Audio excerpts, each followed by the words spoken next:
नमस्कार मित्रों, स्वागत है आपका एक बार फिर आपके अपने YouTube चैनल अथर्व एकेडमी में। दोस्तों, ये हमारी मध्य प्रदेश वन रक्षक एवं जेल प्रहरी के लिए प्रैक्टिस सेट की 10वीं क्लास है। इसके पहले मैं 9 क्लास चैनल पर अपलोड कर चुका हूं, जो अगर आपने अभी तक नहीं देखी है तो एक बार उन्हें जाकर भी जरूर देखिएगा। साथ ही दोस्तों, Madhya Pradesh GK, MP GK एवं बेसिक साइंस की कुछ वन रक्षक और जेल प्रहरी के लिए टारगेटेड क्लासेस भी मैंने चैनल पर अपलोड करी हैं, जो अगर आपने नहीं देखी हैं तो उन्हें भी जरूर देखिएगा। चलिए तो शुरू करते हैं आज की हमारी क्लास। सबसे पहले देख लेते हैं कल के सेट में दिए हुए क्विज के प्रश्न।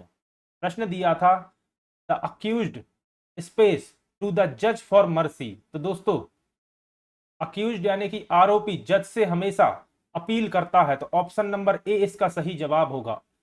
The accused appeal to the जज फॉर द मर्सी। बाकी ऑप्शन दिए थे रिक्वेस्टेड, अप्लाइड और आस्क्ड। अगला प्रश्न था, they were born and what dash in Delhi. तो दोस्तों, वॉट के साथ हमेशा अप आता है, याद रखिएगा, bought up in Delhi. Bought up का मतलब होता है लालन पालन करना या लालन पालन हुआ। बाकी ऑप्शन थे इन, फॉर, टू। तो ये थे दोस्तों हमारे कल के होमवर्क में दिए हुए प्रश्न। आइए शुरू करते हैं आज के प्रश्नों के साथ।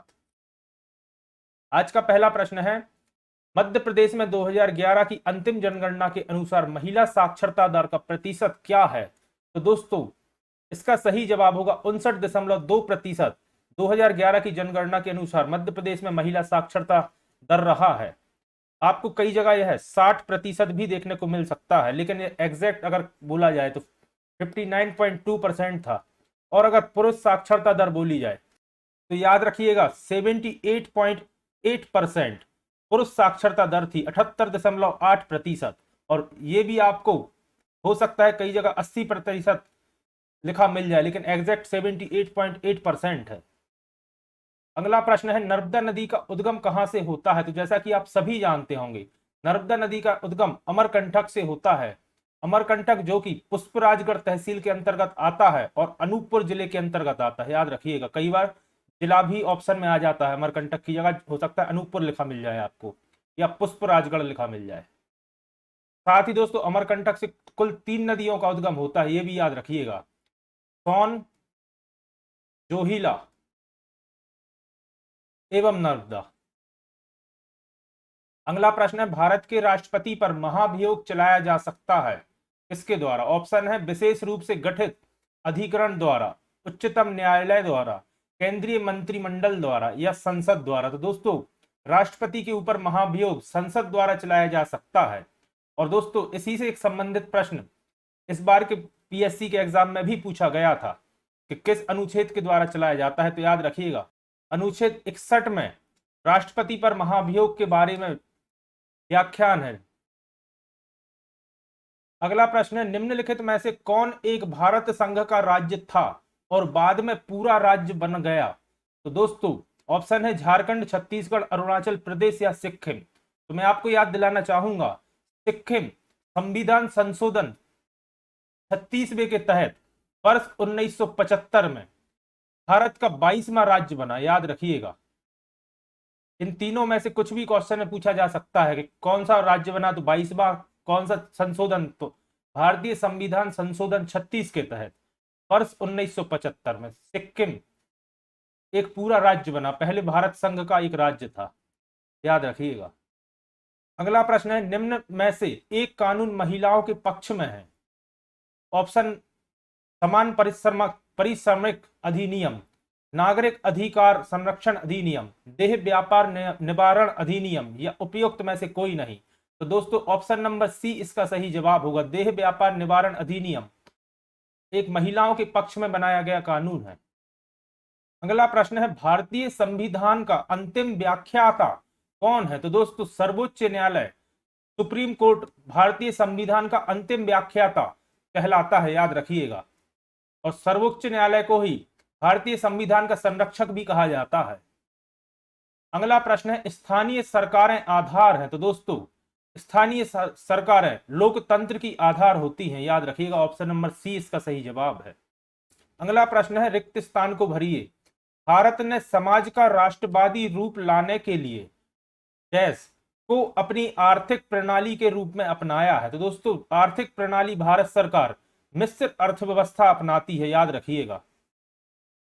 सही होगा, भारत ने समाजवादी रूप के लिए मिश्रित अर्थव्यवस्था को अपनी आर्थिक प्रणाली के रूप में अपनाया है। अगला प्रश्न है, कौन सा कथन सत्य है? मुद्रा अच्छी सेवक है, मुद्रा अच्छी सेवक है परंतु बुरी स्वामी है। तो दोस्तों इसका यह कथन सत्य है। दोस्तों इकोनॉमिक्स से भी रिलेटेड प्रश्न कई बार जीएस के वाले पोर्शन में या सामान्य अध्ययन वाले पोर्शन में पूछ लिए जाते हैं, इसलिए मैं एक दो प्रश्न अधिकतर इसमें ऐड कर लेता हूं प्रैक्टिस सेट में, और ये भाई सभी प्रश्न है जो पहले आ चुके हैं। अगला प्रश्न है, राष्ट्रीय आय क्या है? तो दोस्तों राष्ट्रीय आय है निबल राष्ट्रीय उत्पाद माइनस अप्रत्यक्ष कर ए प्लस इमदाद। इमदाद का मतलब होता है दोस्तों सब्सिडी, जो गवर्नमेंट की तरफ से सब्सिडी दी जाती है वो होता है इमदाद का मतलब। तो निवल राष्ट्रीय उत्पाद माइनस अप्रत्यक्ष कर प्लस इमदाद। अगला प्रश्न है, परमाणु न्यूक्लियस बने होते हैं? तो दोस्तों परमाणु के न्यूक्लियस में होते हैं प्रोटॉन और न्यूट्रॉन्स, और इलेक्ट्रॉन्स उनके ऑर्बिट में रहते हैं, याद रखिएगा।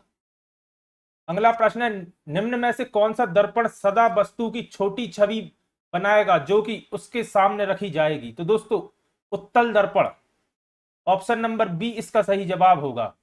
कॉन्वेक्स लेंस हमेशा किसी भी वस्तु की छोटी छवि बनाता है जो उसके सामने रखी जाती है। अगला प्रश्न है, एक कण समय की बराबर अवधि में एक वृत्ताकार पथ के गिर्द बराबर दूरी तय करता है, तो उसमें क्या समान है? तो दोस्तों उसकी चाल समान है। इस तरह के भी लॉजिकल प्रश्न पूछ लिए जाते हैं। अगला प्रश्न है, श्वेत प्रकाश कितने रंगों का मिश्रण होता है? तो आप सभी जानते होंगे 7 रंगों का मिश्रण होता है श्वेत प्रकाश। अगला प्रश्न है, पृष्ठ तनाव यानी कि सरफेस टेंशन किसके कारण पैदा होता है? तो दोस्तों यह अणुओं के बीच ससंजक बल के कारण पैदा होता है या उत्पन्न होता है। अगला प्रश्न है, किसी पादप का वह हिस्सा जो दूसरे पादप पर लगाया जाता है उसे क्या कहते हैं? तो दोस्तों उसे कलम कहते हैं। अगला प्रश्न है, दिए गए उदाहरण के लिए अलंकार चुनिए। तू रूप है किरण में, सौंदर्य है सुमन में, तू प्राण है पवन में, विस्तार है गगन में। दोस्तों क्लियर समझ आ रहा है कि ये उल्लेख अलंकार का एक उदाहरण है। अगला उदाहरण दिया है, कछूना परीक्षा लीन ही गोसाई, किन्ह परिणामु तुम्हारी नाई। तो दोस्तों इसमें निषेध अलंकार है, ऑप्शन नंबर बी इसका सही जवाब होगा। अगला प्रश्न है, वीर रस का स्थायी भाव क्या होता है? तो दोस्तों वीर रस का स्थायी भाव होता है उत्साह, याद रखिएगा। अगला प्रश्न है, स्थायी भावों की संख्या कितनी होती है? दोस्तों स्थायी भावों की संख्या 9 होती है, याद रखिएगा। अगला प्रश्न है, भय किस रस का स्थायी भाव है? तो दोस्तों भय भयानक रस का स्थायी भाव होता है। अगला प्रश्न है, सामासिक पद के लिए सही समास चुनिए। शब्द दिया है सातातीत, तो सातातीत में दोस्तों तत्पुरुष समास है, ऑप्शन नंबर बी इसका सही जवाब होगा। राजपुत्र यानी राजा का पुत्र, दोस्तों इसमें भी तत्पुरुष समास है, ऑप्शन नंबर ए इसका सही जवाब होगा। अगला प्रश्न है, जो शब्द दिए गए शब्द का पर्यायवाची नहीं है उसका चयन कीजिए। शब्द दिया है कमल, तो दोस्तों कंज कमल का पर्यायवाची होता है, जलज भी होता है, पंकज भी होता है, लेकिन सौरभ कमल का पर्यायवाची नहीं है। सौरभ का अर्थ होता है महक, खुशबू या सुगंध। अगला शब्द दिया है आवरण। आवरण दोस्तों ज्वेलरी यानी कि गहनों से कहा जाता है, तो दोस्तों आवरण का पर्यायवाची है अलंकार, गहना, वलय नहीं है, और आभूषण भी अलंकार या आवरण का पर्यायवाची है। अगला प्रश्न है, दिए गए शब्द का सही विलोम शब्द चुनिए। दिए गए शब्द का, तो दोस्तों शब्द दिया है अग्नि, अग्नि का मतलब होता है पृथ्वी, आकाश, आसमान, अंबर या नभ। तो दोस्तों और अग्नि का विलोम शब्द होता है अंबर, याद रखिएगा। आकाश का पाताल आसमान, धरती आसमान, आकाश पाताल, अग्नि अंबर, इस तरह से। फिर दिया है अज्ञ, तो अज्ञ का विलोम होता है विज्ञ। अगला प्रश्न दिया है, दिए गए विकल्पों में से तत्सम शब्द चुनिए। चौथा बुढ़ापा, भाग्य या चांदी। तो दोस्तों भाग्य एक तत्सम शब्द होता है, याद रखिएगा।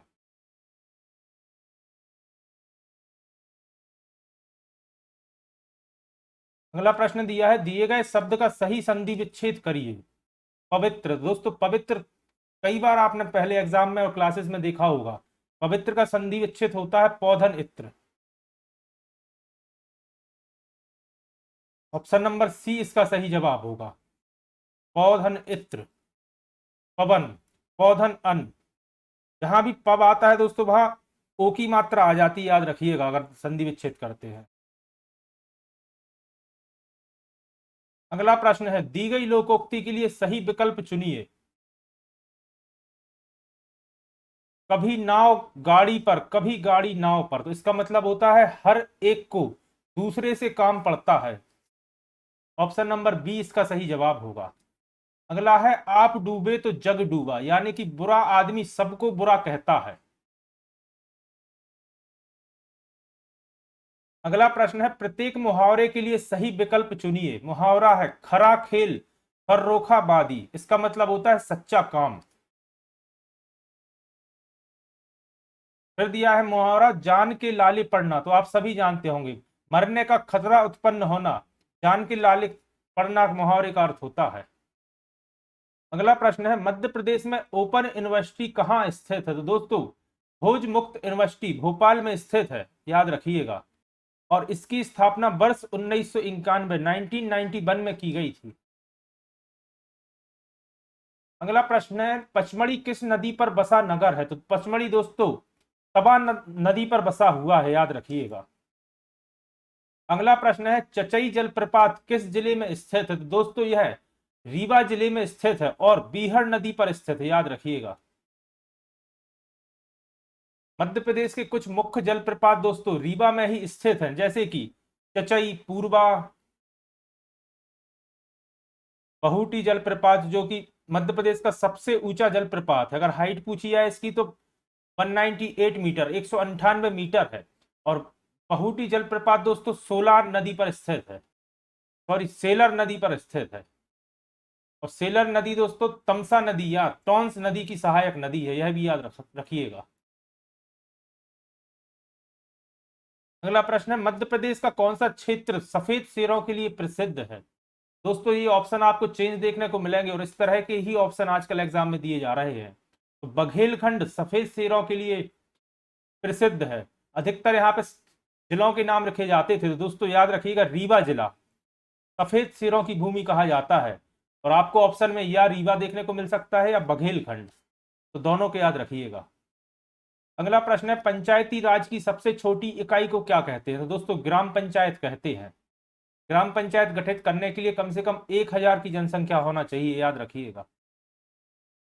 अगला प्रश्न है, ग्रामीण क्षेत्रों में रोजगार के अवसर तथा उत्पादकता बढ़ाने के लिए किस विभाग की स्थापना की गई थी? तो दोस्तों ग्राम उद्योग विभाग की स्थापना की गई थी, याद रखिएगा। और इसकी स्थापना वर्ष 1957 में की गई थी। और इसी विभाग का नाम बदलकर खादी एवं ग्राम उद्योग रख दिया गया है, याद रखिएगा, खादी एवं ग्राम उद्योग विभाग।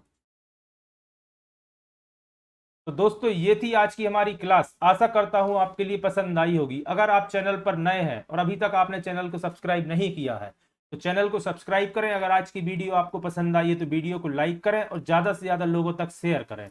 और एमपीजी के करंट अफेयर एवं बेसिक साइंस की क्लासेस जो चैनल पर चल रही हैं उन्हें देखना ना भूलिएगा, जिनमें काफ़ी महत्वपूर्ण प्रश्न हैं और जो लगातार रिपीट होने वाले प्रश्न हैं, मैंने वही इंपॉर्टेंट प्रश्न लिए हैं।